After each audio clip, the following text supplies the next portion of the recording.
How's it going, everybody? It's Sean here, and I'm back today to give you guys a review of the New Balance 1500 in the gray and slate blue colorway.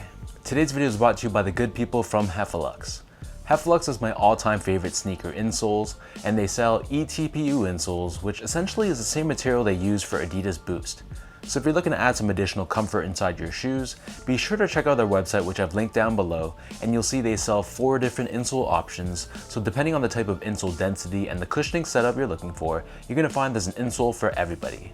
So I've been a paying customer of Heffelux for years now, and I honestly find the products are very comfortable. So if you guys want to check it out and try a pair for yourself, be sure to use the code SEANGO at checkout to get 15% off your entire purchase. So 2021 is almost over, but I couldn't get by without picking up one final New Balance shoe.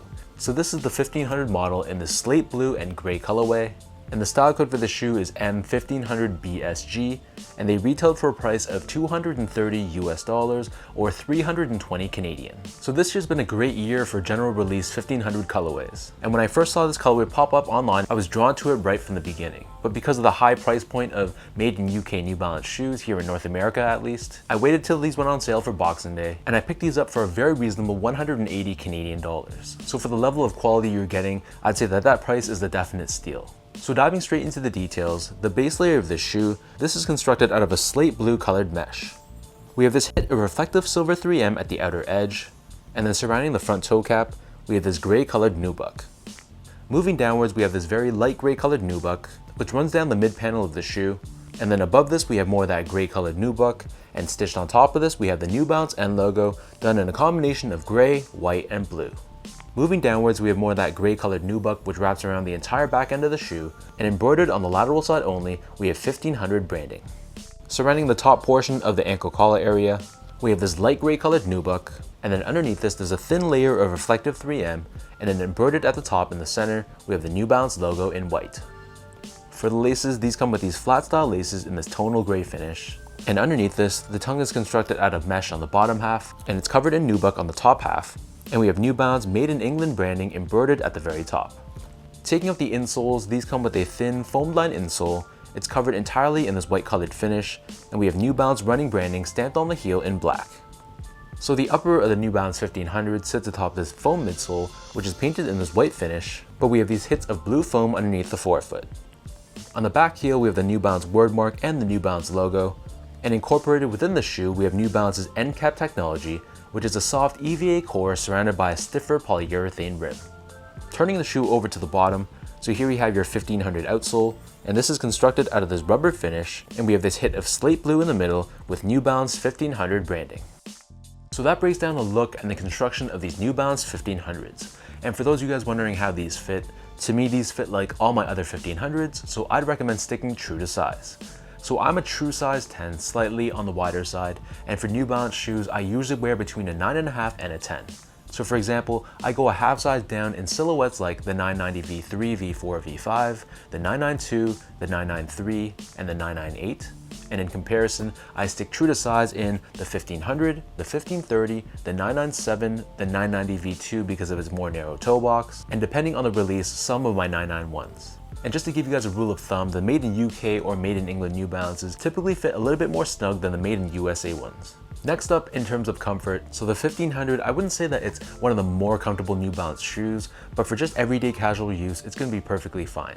I feel like the midsole feels a little bit thin, especially underneath the forefoot, and with the inclusion of end cap, which isn't my favorite New Balance technology, it feels a little bit clunky and a little bit stiff underfoot. However, the 1500 has a very nice low to the ground feel, and you feel very stable as well. So if that's something you like in your cushioning, then you're definitely going to appreciate this model. But if you're looking for a very chunky, very soft, pillowy feel, then you might not love these. Last but not least, in terms of the overall quality and the craftsmanship, so this was very much on point. This being made in England, the quality, at least from my experience, has usually been very, very good.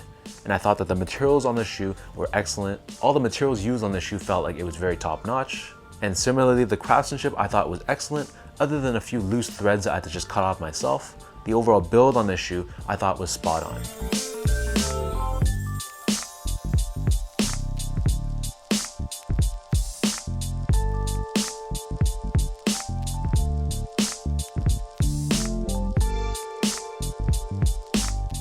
So with all that out of the way now, let's lace these up and I'll show you guys how these look on feet.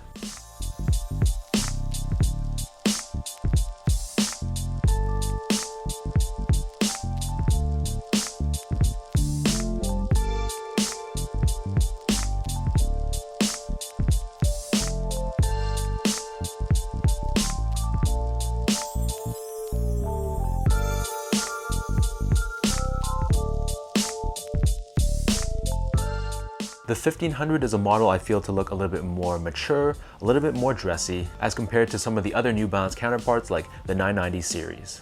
And I think this gray and blue combination exudes that theme perfectly. This has a very mature looking vibe to it. And I think the sleekness of the colorway works perfectly with the sleekness of the 1500 silhouette. So let me know in the comment section down below what you guys think about the slate blue and gray New Balance 1500. What are your overall thoughts on this colorway? And are you a fan of the 1500 in general, or is it not really your cup of tea? If you guys like this video, be sure to like, comment, and subscribe to this channel if you haven't yet. You can follow me on Instagram at sgo8. Check me out on Twitter at sean.go and visit my website at seango.ca. So until next time, thank you so much for watching. Hopefully you guys enjoyed this video, and I'll catch you guys all in the next one.